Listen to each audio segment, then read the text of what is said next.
Hi everyone, it's Susan Reynolds, your Karmic Astrologer, and we are talking today about the month of June and the sign of Gemini.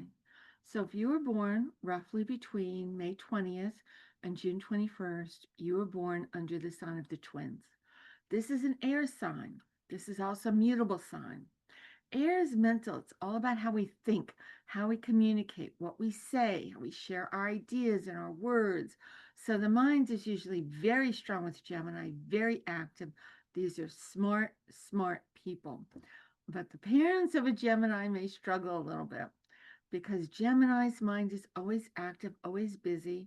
And it's as if they never outgrow that why is the sky blue stage? Why does rain fall down instead of up, mommy? Why this? Why that? Until sometimes parents are just ready to pull their hair out. But it's because of that inquiring mind. I always tell the parents of Gemini children save your money on the expensive band instruments, buy used.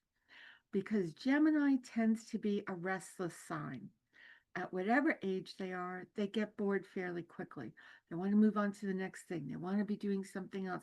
Okay, I learned this. What comes now? What's next? So the fire signs, they're all about action. They want to do something. Gemini wants to talk about doing something. They want to explore it first. They want to engage first. They want to share their ideas with other people. What do you think about this? They make wonderful debaters because that mind is always thinking two steps ahead of somebody else. And they're interested in everything, very open, very non judgmental. Instead of attacking somebody, they're more, well, why do you think that way? And explain this position to me and help me understand. So wonderful, wonderful people. But again, they may change schools. They may skip grades. They may change their major 3 times before they decide what it is they want to be when they grow up. And it can be a little bothersome to the people around them. Can you not just decide what you want for dinner? Is it sushi? Is it tacos? Is it chicken? Is it what is it? They want to explore everything. But because of that, they make wonderful teachers. They're able to explain things to other people. And best of all, they're able to explain them in ways that the other person will understand. So school becomes important to them. Most Geminis just keep going to school as long as they're able. High school, college, master's, PhD, they just keep going because they're hungry to learn. And they will share what they know with other people. So it's an exciting sign. They want to go to new places because they want to explore new ideas. It's also the sign that rules short travel, short trips. So they may get involved in some kind of transportation because they have this busy energy mentally. They may speed a little bit. You may have to caution them when they're learning to drive. Don't speed, don't speed. That's the speed limit. You follow that. They want to go fast. So maybe a race car driver, maybe something to do with automobiles. They make wonderful salespeople. Men and women, they make wonderful salespeople. And I always tell people not to say this, and I'm going to tell the parents of Gemini children to say it. You need to learn how to say, because I said so. Because otherwise, Gemini will come back with an argument with you and it will make sense. Mommy, why can't I have candy for dinner? Sweetheart, that's not good for you. Well, it has sugar in it and that helps our brains. And before you know it, you are in a logical argument and discussion with the 4 year olds about why they can't have candy for dinner. Trust me, because I said so, is going to be your best friend. So they could be very physical because they like to get out there and do something. And it's a wonderful way to kind of siphon off some of that mental restless energy.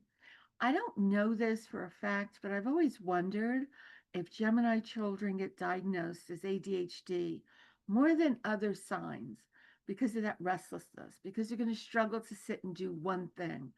So the Gemini is actually better study one thing for 20 minutes, do something else for 20 minutes, do a third thing for 20 minutes, come back to the first thing.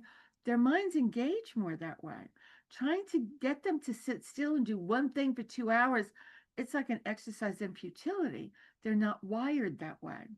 So they often have a lot of running around, multitasking. Oh my goodness, Gemini probably invented the word multitasking. They've got a list, they're trying to do too many things at once. Some Geminis struggle with being on time because they hate to wait. So if they're 5 minutes early for something, they'll find something to do.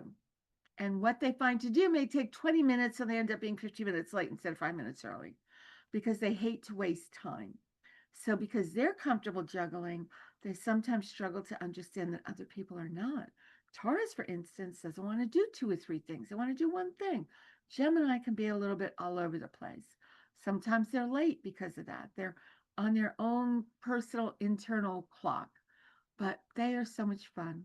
They are kind and interesting and have all kinds of knowledge at their fingertips, and they love talking to other people. They are fun and kind. And if you are a Gemini, or you know somebody, love somebody, care about somebody who's a Gemini, lucky you. So happy birthday, Gemini. And if you want to know about what's going on with your sign for the month of June, I almost forgot to tell you this. Go to my website, exploreastrology.com. And on there, I have all new predictions for all 12 signs on my website. You don't have to join anything or buy anything or pay anything. It's just my way of giving back to the community. You can also sign up on my website for my free newsletter.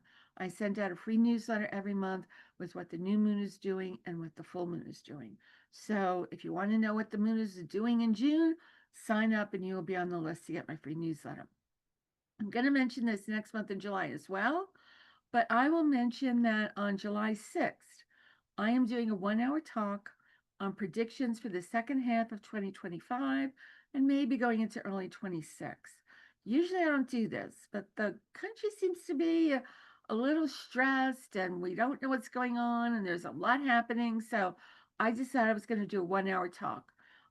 It's $20.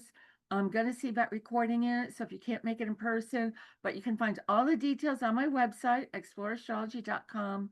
So you have a wonderful June, and I will see you next month. Bye.